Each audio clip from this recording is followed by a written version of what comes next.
Hello everyone, it's Dawn. Welcome back, and welcome to all our subscribers, both new and long term, and anyone who happens to be dropping by. Lovely to have you with us. Now, in my roundup of one of the items that I've made with the John Next Door box set, the Christmas box set in particular, I made this, or I showed you this screen fold card. It lays quite flat like that. It will fold up flat nicely to go into an envelope, and when you stand it up, it stands like that, or if I rock it backwards, you can see it like that. Now, several of you have asked me if I will do a tutorial, and I'm more than happy to do so. So this is a request tutorial, so let's get on with it. The first thing you do, now just to let you know, I'll just bring this back a minute.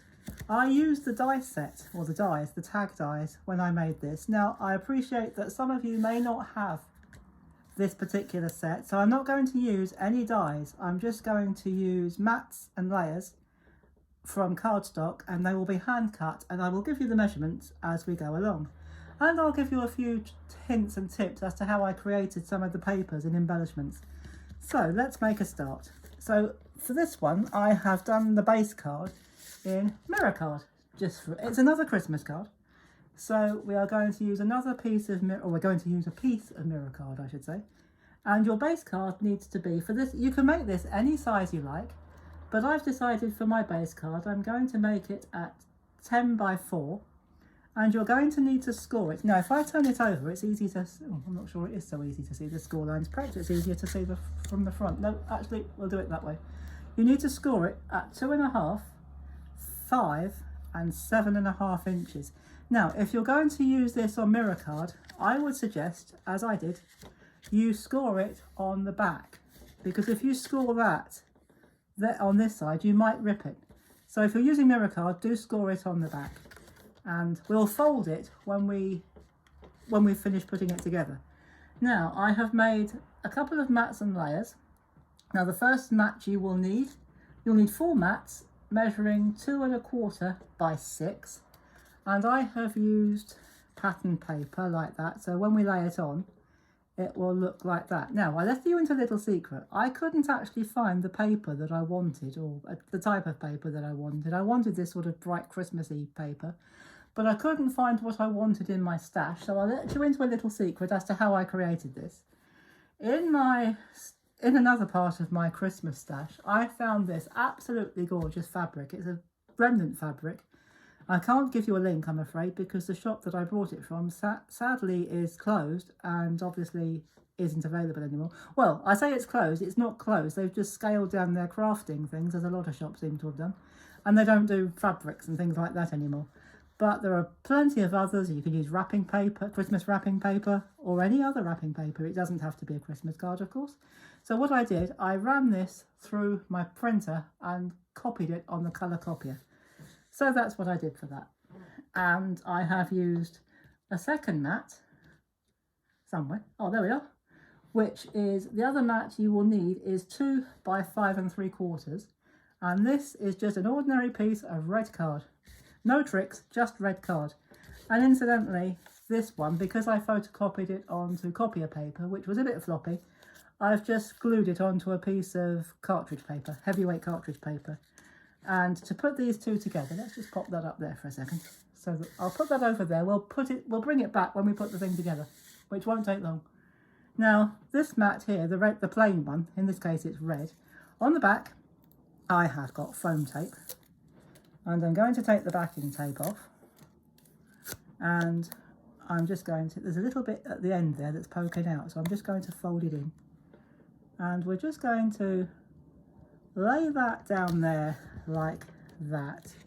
And I'm just going to make sure, because I've got 3 others here which I've done in exactly the same way, and I'm just going to make sure that I get these in the right orientation, or I'm going to be in a lot of, well, it just won't look right. I won't be in trouble, but it won't look right.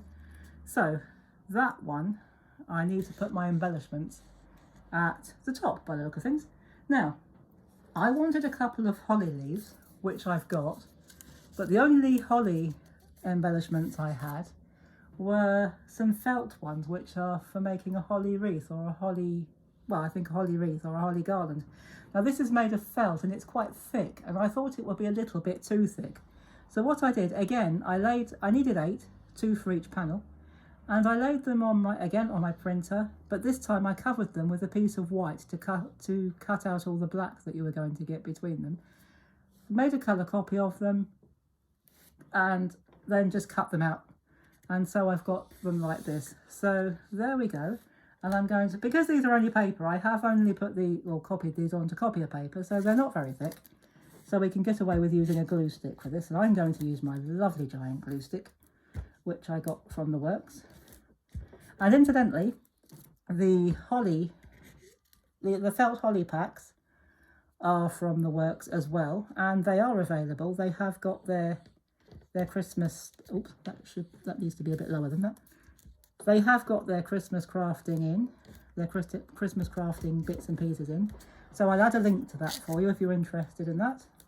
And so we're just going to pop them on there as well. I'm going to put them slightly overlapping. So we've got one there and we've got one there. So I'm just going to quickly push that down like that. And another thing I got was these gorgeous, these are poinsettias, but they're gold glitter poinsettias. And again, they came from the works. And when I checked in my local store, they were available. So as they're available in store, I'm presuming they'll be available on the website. But I will check that for you. So again, I will add a link. And just as I thought it needed something there, not an awful lot, but I felt it needed something there. So I have used a snowflake paper punch like that. It's one of those things that you just pop it in and press it down. And I've done that on gold mirror card, just so that it coordinates with the cardstock. And again, I'm going to put that on with my giant glue stick. Now, again, as you probably know by now, I live in the works. This came in the works, so I will link all of these below so that you can go. I'll add a link that takes you straight to the works website so that you can shop there to your heart's content. Now, that's the one that I've made up. And I have made the other 3 up in a similar way so that they create this alternate pattern like this. I'll bring the other ones in so that they create a pattern. So I'm getting agreement from the other side of the room. Thank you, dear. So we'll ask him to be quiet for the rest of the video, please. We don't want any heckling from the other side of the room. Yeah, men, can't live with them, can't shove them under a bus. So anyway, we're going to carry on. And so we've put them all in, hopefully, the correct orientation now. So if I slide them down there just for a second, and I'm going to bring, well, I might need to bring them down a bit lower. I'm going to bring my card base in, and we are going to glue these on. I'm going to, hopefully, get away with using, actually, what I'm going to do, so that I don't overshoot, I'm going to use my glue stick. This will dry clear, so if it does go over the edge, don't worry about it. It will dry clear and you won't see it by the time we're done. So I'm going to turn that over. If it doesn't stick, we'll bang on a bit of double-sided, but it should be all right. So I'm going to give it a little bit of a border like that. So, oh, it is sticking nicely, jolly good. And we're going to just stick these other ones on, now that they're already the right way round, or in the correct orientation. So we're going to get these glued on nice and quickly, so that you can see this. I'm going to keep doing this in real time so that you can see it building up, because if you've never seen a screen card being made before, and several of you have left me comments saying you've never seen them before, I thought it would be nice if you could see it being built up in real time. So no editing here. So we're just going to pop that on there like that. We're nearly done. So you can see the pattern building up like that. So we'll just pop that last one on like that. Just move that over just a second like that. Just a little bit. So try and keep your panels within the fold lines. Otherwise it won't fold. So we're just going to put that like that. Pop that out the way. I will add all of the measurements in the description below as well, so that you don't have to remember them. So, or hastily write them down while we're doing the video. I will have them all in the description, including the links to the works for the embellishments that I got from there. And then all you need to do, it doesn't matter which way you fold it. You can either fold it away from you first or towards you first. So if we do fold it that way first, but whichever way you fold this one, fold the middle one the opposite way. So we're going to do it that way. And so when you stand it up, it will stand like that. And if I rock it backwards and put it where you can see it. So that's our screen fold card. Now I've left mine plain on the back. I might just rub out some of these pencil lines a bit later on. In fact, I probably will.